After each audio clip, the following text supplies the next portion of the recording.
ಅಗ್ರಹಾರ ಜೈಲಿನಲ್ಲಿ ನಟ ದರ್ಶನ್ಗೆ ಸಂಕಷ್ಟ. ಕನಿಷ್ಠ ಸೌಲಭ್ಯಕ್ಕೆ ನಡೆಸಿದಂತಹ ಹೋರಾಟಕ್ಕೂ ಕೂಡ ಹಿನ್ನಡೆಯಾಯಿತು. ಇದೀಗ ಆಧ್ಯಾತ್ಮದ ಮೊರೆ ಹೋಗಿದ್ದಾರಂತೆ ದಾಸ. ಪರಪ್ಪನ ಅಗ್ರಹಾರ ಜೈಲಲ್ಲಿರುವಂತಹ ನಟ ದರ್ಶನ್ ಸಂಕಷ್ಟಗಳ ಮೇಲೆ ಸಂಕಷ್ಟವನ್ನ ಅನುಭವಿಸ್ತಾ ಇದ್ದಾರೆ.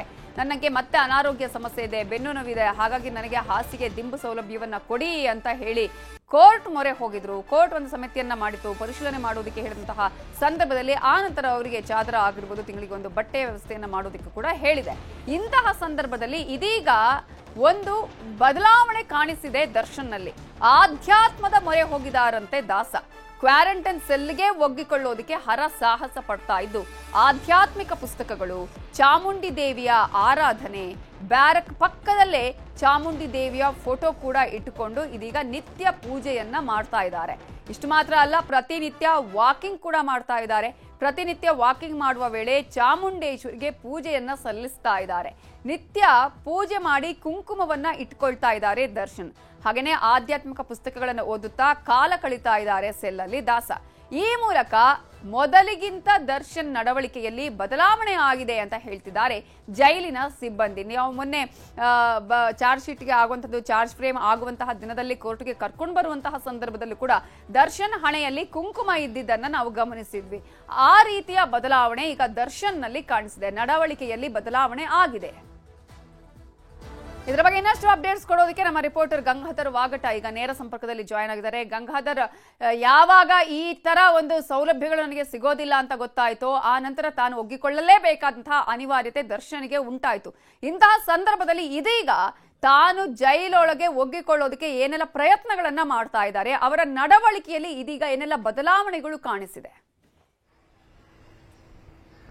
ನವಿತಾಜನ್, ಪ್ರಮುಖವಾಗಿ ರೇಣುಕಾಸ್ವಾಮಿಯ ಕೊಲೆ ಪ್ರಕರಣದಲ್ಲಿ ಜೈಲು ಪಾಲಾಗಿರುವಂತಹ ನಟ ದರ್ಶನ್ ಈಗ ಅಲ್ಲಿ ವಾಸ್ತವಕ್ಕೆ ಹೊಂದಿಕೊಳ್ಳುವಂತಹ ಪರಿಸ್ಥಿತಿ ಬಂದಿರುವಂತದ್ದು. ಯಾಕಂದ್ರೆ ಹಿಂದಿಂದಲೂ ಕೂಡ ಜೈಲಿನ ಒಂದು ಹಾಸಿಗೆ ದಿಂಬು ವಿಚಾರ ಆಗಿರ್ಬೋದು, ಮತ್ತೆ ಮೇನ್ ಸೆಲ್ಗೆ ಶಿಫ್ಟ್ ಮಾಡುವಂತಹ ವಿಚಾರ ಆಗಿರ್ಬೋದು, ಆ ಬಗ್ಗೆ ಕೋರ್ಟ್ ಅಲ್ಲಿ ಅರ್ಜಿಗಳನ್ನ ಪದೇ ಪದೇ ಹಾಕೊಳ್ತಾ ಇದ್ರು. ಆದ್ರೆ ಈ ರೀತಿಯಲ್ಲಿ ರಿಯಲ್ ಪನಿಷ್ಮೆಂಟ್ ಇತ್ತೀಚಿನ ದಿನಗಳಲ್ಲಿ ಏನು ಅಂದ್ರೆ ಸುಪ್ರೀಂ ಕೋರ್ಟ್ ಅಲ್ಲಿ ಜಾಮೀನು ರದ್ದಾದಂತ ಬಳಿಕ ಏನು ಜೈಲಿಗೆ ನಟ ದರ್ಶನ್ ಹೋಗಿದ್ರು, ಆ ಸಂದರ್ಭದಲ್ಲಿ ಆತರ ಬೆಳವಣಿಗೆಗಳಾಗಿರುವಂತದ್ದು.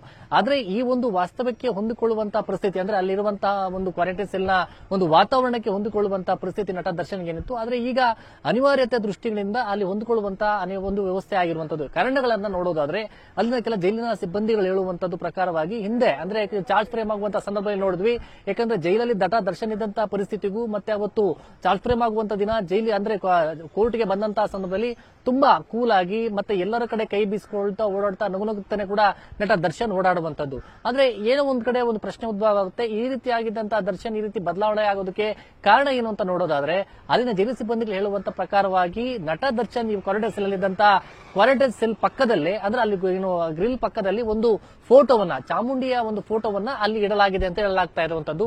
ಆ ಫೋಟೋಗೆ ಪ್ರತಿನಿತ್ಯ ಬೆಳಿಗ್ಗೆ ವಾಕ್ ಮಾಡಕ್ಕೆ ಹೊರಗಡೆ ಬಂದಂತಹ ಸಂದರ್ಭದಲ್ಲಿ ಬೆಳಿಗ್ಗೆ ಮತ್ತೆ ಸಂಜೆ ಟೈಮಲ್ಲಿ ಅಲ್ಲಿ ದೇವಿಗೆ ಒಂದು ಪೂಜೆಯನ್ನ ಮಾಡುವಂತದ್ದು, ಅಲ್ಲಿ ಕುಳಿತುಕೊಂಡು ಒಂದು 5 ನಿಮಿಷ ಧ್ಯಾನ ಮಾಡುವಂತದ್ದು, ಇಂಟಿನಲ್ಲಿ ಅಲ್ಲಿ ಇಟ್ಟಿರುವಂತಹ ಕುಂಕುಮವನ್ನ ಇಟ್ಕೊಳ್ಳುವಂತದ್ದು, ಮತ್ತೆ ಆಧ್ಯಾತ್ಮಿಕವಾದಂತಹ ಪುಸ್ತಕಗಳನ್ನ ಅಲ್ಲಿನ ಜೈಲಿನ ಒಂದು ಸಿಬ್ಬಂದಿಗಳಿಂದ ಪಡ್ಕೊಳ್ತಾರೆ.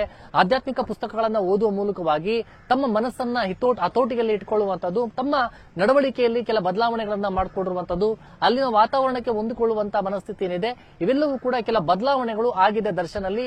ಹೀಗಾಗಿ ಅವರು ಈಗ ಮೊದಲು ಬೆನ್ನು ನೋವು ಅಂತ ಸಮಸ್ಯೆಗಳನ್ನ ಹೇಳ್ಕೊಳ್ಳುವಂತದ್ದಾಗಿರ್ಬೋದು, ಅಲ್ಲಿ ಮಲ್ಕೊಳ್ಳೋಕೆ ಕೂಡ ಸಮಸ್ಯೆ ಆಗ್ತಾ ಇತ್ತು ಅಂತ ಏನ್ ಹೇಳ್ತಾ ಇದ್ರು. ಇವೆಲ್ಲರ ರೀತಿಯನ್ನ ನೋಡೋದಾದ್ರೆ ಈಗ ಅವರು ಕಂಪ್ಲೇಂಟ್ ಮಾಡುವಂತ ರೀತಿ ಏನಿದೆ ಇವೆಲ್ಲವೂ ಕೂಡ ಸ್ವಲ್ಪ ಬದಲಾವಣೆಗಳಾಗಿದೆ. ಅಲ್ಲಿ ವಾಸ್ತವಕ್ಕೆ ಹೊಂದಿಕೊಂಡಿದ್ದಾರೆ, ಮತ್ತೆ ಅಲ್ಲಿ ವಾತಾವರಣಕ್ಕೂ ಕೂಡ ಹೊಂದಿಕೊಂಡಿರುವಂತದ್ದು. ಮತ್ತೆ ಬೆಳಿಗ್ಗೆ ಮತ್ತೆ ಸಂಜೆ ಟೈಮಲ್ಲಿ ಅಲ್ಲಿ ಚಾಮುಂಡಿ ದೇವಿಯ ಒಂದು ಫೋಟೋಗೆ ಅವ್ರು ನಮಸ್ಕಾರ ಮಾಡುವಂತದ್ದು, ಮತ್ತೆ ಅಲ್ಲೇ ಒಂದು 5 ನಿಮಿಷ ಕುತ್ಕೊಳ್ಳುವಂತದ್ದು. ಯಾಕಂದ್ರೆ ಹಿಂದೆಯಿಂದಲೂ ಕೂಡ ಅವರು ಮೈಸೂರು ಚಾಮುಂಡಿ ಬೆಟ್ಟಕ್ಕೆ ಆಗಾಗ ಹೋಗುವಂತದ್ದು, ಅಲ್ಲಿ ದೇವಿಯ ಆರಾಧನೆ ಮಾಡುವಂತದ್ದು. ನಟ ದರ್ಶನ್ನ ಪ್ರಮುಖ ಶಕ್ತಿ ದೇವತೆ ಆಗಿರುವುದು ಚಾಮುಂಡಿ ದೇವತೆ. ಅದೇ ರೀತಿಯಾಗಿ ಅಲ್ಲಿ ಚಾಮುಂಡಿಯ ಒಂದು ಫೋಟೋಗೂ ಕೂಡ ಅದೇ ರೀತಿಯಾಗಿ ಅವರು ಅಲ್ಲಿ ನಮಸ್ಕಾರ ಮಾಡುವಂತದ್ದೇನಿದೆ. ಮತ್ತೆ ಅವರ ಫ್ಯಾಮಿಲಿ ಮೆಂಬರ್ಸ್, ಅವರ ಪತ್ನಿ ಯಾರಾದ್ರೂ ಬಂದ ಸಂದರ್ಭದಲ್ಲಿ ಅವರು ಕಾಮಾಖ್ಯ ದೇವಿಯ ಒಂದು ಕುಂಕುಮವನ್ನ ಕೂಡ ಕೊಟ್ಟಿದ್ದಾರೆ, ಅದನ್ನು ಕೂಡ ಪ್ರತಿನಿತ್ಯ ಕೂಡ ಇಟ್ಕೊಳ್ಳುವಂತದ್ದು. ಈ ಮೂಲಕವಾಗಿ ಆಧ್ಯಾತ್ಮಿಕವಾದಂತಹ ಮನಸ್ಸನ್ನ ಹತೋಟಿಯಲ್ಲಿ ಇಟ್ಕೊಳ್ಳುವ ಮೂಲಕವಾಗಿ ಅಲ್ಲಿನ ವಾತಾವರಣಕ್ಕೆ ಹೊಂದಿಕೊಂಡು ಅಲ್ಲಿ ವಾಸ್ತವ್ಯನ ಮಾಡ್ತಾ ಇದ್ದಾರೆ ಅಂತ ಕೂಡ ಹೇಳಲಾಗ್ತಾ ಇರುವಂತದ್ದು. ಅದೇ ರೀತಿಯಾಗಿ ಪ್ರತಿನಿತ್ಯ ಧ್ಯಾನ ಮತ್ತೆ ಯೋಗ ಜೊತೆಯಲ್ಲಿ ಕೂಡ ಅಲ್ಲಿ ಸ್ಮಾಲ್ ಎಕ್ಸರ್ಸೈಸ್ ಬ್ಯಾರಕ್ ನಲ್ಲೇ ಮಾಡಿಕೊಳ್ಳುವ ಮೂಲಕವಾಗಿ ಅಲ್ಲಿನ ವಾತಾವರಣಕ್ಕೆ ಹೊಂದಿಕೊಂಡು ಅಲ್ಲೇ ಒಂದು ಕಾಲವನ್ನ ಕಳೀತಾ ಇದ್ದಾರೆ ಅಂತ ಕೂಡ ಹೇಳಲಾಗ್ತಾ ಇರುವಂತದ್ದು. ನವಿತಾ ಜೈನ್, ಥ್ಯಾಂಕ್ ಯು ಗಂಗಾಧರ್ ವಾಗಟ ಡೀಟೇಲ್ಸ್ಗೆ.